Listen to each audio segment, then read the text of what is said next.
बिस्मिल्लाहिर्रहमानिर्रहीम। अस्सलामु अलैकुम नाज़रीन, मैं पाकिस्तान से आपका होस्ट मोहम्मद वकास। जितने भी बहन भाई देख रहे हैं चैनल पर नए हैं तो इसको लाजमी सब्सक्राइब करें, वीडियो को शेयर करें और कमेंट्स भी ठोक दें। तो सबसे पहले नाज़रीन प्रोफेसर उस्मान खिजर मांगट साहब को बहुत बहुत सालगिरह मुबारक हो। अल्लाह पाक उनकी जिंदगी दराज फरमाए और उनकी खुशियां जो है ना वो मजीद जो है ना वो दुबाला फरमाए। आज उनकी लाइफ के ऊपर जो है ना वो ये वीडियो है कि उन्होंने किस तरह से अपना जो है ना वो वर्क स्टार्ट किया, उनकी एजुकेशन, वो कहाँ कहाँ पर काम करते हैं और तहरीक के हवाले से उनकी क्या क्या खिदमात हैं, ये तमाम चीजें आप इस वीडियो में जान सकेंगे। तो चलते हैं अपने टॉपिक की तरफ। नाज़रीन, प्रोफेसर उस्मान खिजर मांगट साहब लीगल मास्टर एंड को के ऐसे समझ लें कि सीनियर पार्टनर हैं जो मुल्की और इंटरनेशनल सतह पर केसेस करती है, यानी जो पाकिस्तान के अंदर भी और पाकिस्तान के बाहर भी, यानी बाहर से मुराद आलमी अदालत होगी या फॉरेन कंट्री में, और पाकिस्तान में जो पाकिस्तान की अपनी अदालतें हैं। और ये पाकिस्तान की 10 बड़ी लॉ कंपनीज में आती हैं और ये 10 साल तक एमपी यानी 2002 से लेकर 2013 तक 2 दफा सूबाई वजीर, ऐसे समझ लें इनकी जो फैमिली है या इनका जो बैकग्राउंड है, ये ऐसे समझ लें 2002 से लेकर 2013 तक एमपी की जो शिप है, जो नशिस्त है, जो सीट है, वो भी इनके पास रही है। ये इनकी सियासत के हवाले से जरदारी, नवाज शरीफ, बिलावल, गिलानी, इमरान खान के साथ भी इनके जो है ना वो जाती जो है ना वो ताल्लुकात भी हैं। हर बंदे के ताल्लुकात होते हैं, इसमें कोई शक नहीं है कि हर बंदे के, जैसे मैं यहाँ पर मौजूद हूँ, आप मेरी रोजाना वीडियोस देखते हैं, जो दीगर पार्टीज हैं उनके साथ भी मेरे अच्छे खासे जो है ना वो ताल्लुकात है, दोस्ती है, मैं उनके पास भी जाता हूँ। और लेकिन जो नजरियाती तौर पर मेरा ताल्लुक है वो आप सबको मालूम है। और इसके साथ साथ नाज़रीन ये कंस्ट्रक्शन कंपनी के चीफ एग्जीक्यूटिव भी है। हाफिजाबाद के 5 जिम्मेदारों में इनका नाम आता है, यानी जो 5 जमींदार हैं उनमें से ये 5 यानी 5 में से एक ये भी शामिल है। इस वजह से तो हम ये आवाज बुलंद कर रहे हैं कि एक होता है शख्सी वोट, एक होता है नजरियाती वोट। लिहाजा इनका जो नजरियाती वोट है वो भी आपकी आंखों के सामने और शख्सी वोट जो है वो भी आप लोगों की आंखों के सामने है। इस वजह से हम कहते हैं कि टीएलपी ऐसे लोगों को मैदान में उतारे जो नजरियाती वोट तो हासिल करना आसान बात है यार। नजरियाती वोट मुझे भी अगर टीएलपी टिकट जो है ना वो जारी कर दे, मैं मैदान में उतर खड़ूं, मुझे इतनी यकीन है कि जो टीएलपी के नजरिए से मोहब्बत रखता है वो बंदा, मैं कंपेन करूं ना करूं, घर सोया रहूं, उन्होंने मुझे लाजमी जो है ना वो वोट देना है। इस वजह से हम कहते हैं कि नहीं, उन लोगों को भी टिकट दे आप जिनका अपना शख्सी वोट है। आप खुद अंदाजा लगाएं कि अगर हाफिजाबाद के 5 जमींदारों में से इनका नाम शामिल है तो वहां पर इनके ताल्लुकात कितनी होंगे, इनके मरासिम कितनी होंगे लोगों के साथ, और इनके शख्सी वोट वो कितनी होगा वो, और इसके साथ साथ बिरादरी के वोट वो कितनी होगा, यहां से आप जो है वो अंदाजा लगा सकते हैं।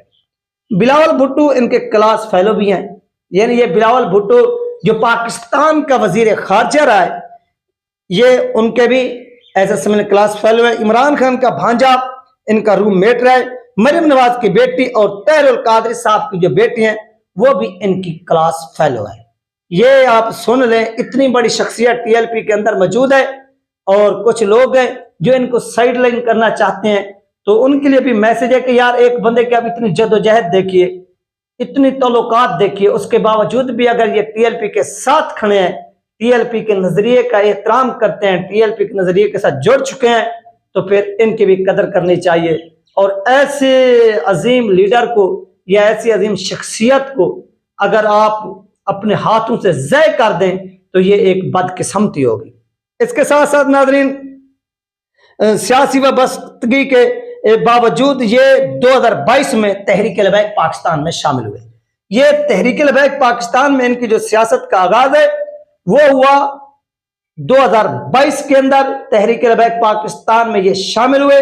8 अगस्त 2022 में इनको तहरीक लबैक पाकिस्तान का नायब नाज़िम आला मुंतखब किया गया, इनको जिम्मेदारी सौंपी गई। पहली जिम्मेदारी 13 मार्च लियाकत बाग था फैजाबाद, एक मार्च हुआ होगा, आपको याद होगा, ये इनको जिम्मेदारी सौंपी गई और इन्होंने खूबसूरत अंदाज में वो जो जिम्मेदारी थी वो सरअंजाम दी और उस मार्च को हमेशा याद रखा जाएगा।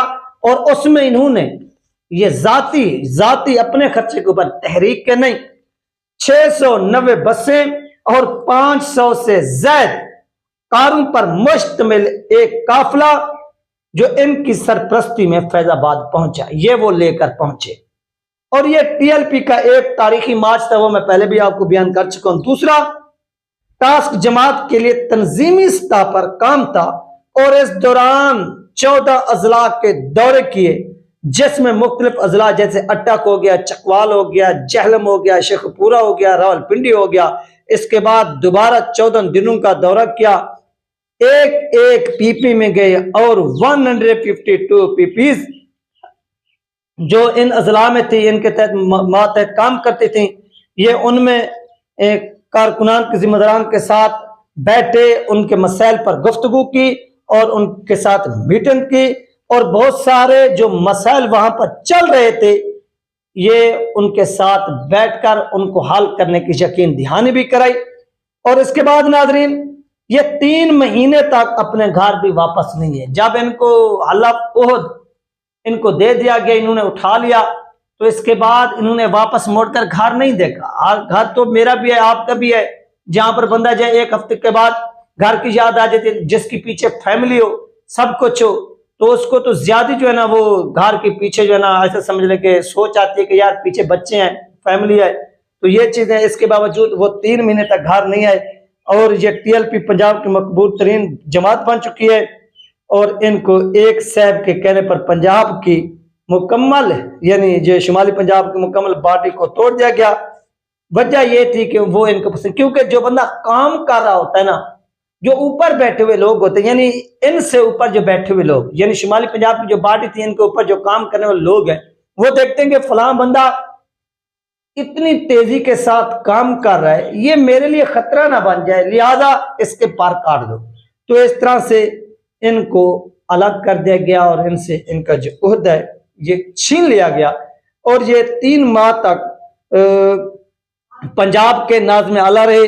कोई बंदा ऐसा समझ लें कि इस तरह का बुनियादी काम किसी भी सूरत नहीं कर सकता जो इन्होंने किया है।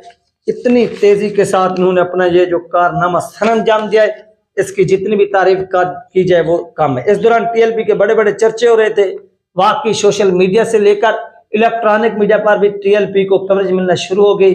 14 जिला के अंदर अंदर वर्कर कन्वेंशन भी इन्होंने किए और कारकुनान को तैयार भी किया गया कि आपने यार सियासत में किस तरह से हिस्सा लेना है, वोट किस तरह से डालना है। और जनवरी में इनका ओहदा खत्म कर दिया गया, जो कि नेक्स्ट ईयर जनवरी आ रहा है। आप देखते हैं क्या ये नेक्स्ट ईयर जनवरी में दोबारा अपने ओहदे पर आते हैं या नहीं।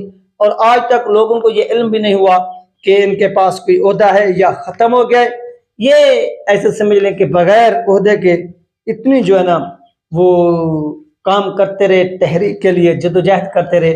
और आज आप देख सकते हैं कि ये कहां से कहां तहरीक को लेकर पहुंच चुके होते। जब वर्क करने वाला बंदा आपके हत्थे चढ़ जाए, आप यकीन करें आप उसे मिस ना करें, बल्कि आप उसके ऊपर मजीद जो है ना उसके कंधों के ऊपर जिम्मेदारियां डालें कि वो खुद हाथ खड़े कर जाए कि भाई मेरी अब बस है, इससे ज्यादा मेरे ऊपर आप जिम्मेदारियां ना डालें जो मैं निभा नहीं सकता। लेकिन जो बंदा वो अपनी जिम्मेदारी निभा रहा हो, खुश होकर निभा रहा हो और खूबसूरत अंदाज में सरअंजाम दे रहा हो, उसके साथ इस तरह का जुल्म करना ये जुल्म है, ये ज्यादती है। लिहाजा इस चीज का अजाला किया जा सकता है। अभी इलेक्शन बहुत दूर है, ये बात नहीं है कि इलेक्शन आ गए हैं और आप लोग मैदान में, यानी नहीं, अभी इलेक्शन को बहुत दूर है। आप अभी से अपने लोगों को मुतहर्रिक करें और उनको हलकों के अंदर फ्री हैंड दें, उनको ओके करें कि यार आप ये हमारे कैंडिडेट, आप जाइए मैदान में उतरिए। तो फिर देखिए कि इन जैसे लोग सीटें निकालते हैं या नहीं निकालते। अगर इस तरह का यानी जो अब 1-2 मंथ रहेंगे इलेक्शन में, अगर ये चांस मिस हो गया तो फिर 5 साल मजीद वेट करना पड़ेगा टीएलपी को इस तरह के लोगों को मैदान में उतारने के लिए। लिहाजा ये मौका, ये चांस ज़ाया ना होने दे। आप बैकग्राउंड भी देखेंगे यार किस बंदे का किस तरह से जो है ना वो बैकग्राउंड लाए सियासी तौर पर, आप उन लोगों को मैदान में उतारें, फिर देखें कि टीएलपी कामयाब होती है या नहीं होती। ये तीन अपडेट जो आप उनसे शेयर की गया है।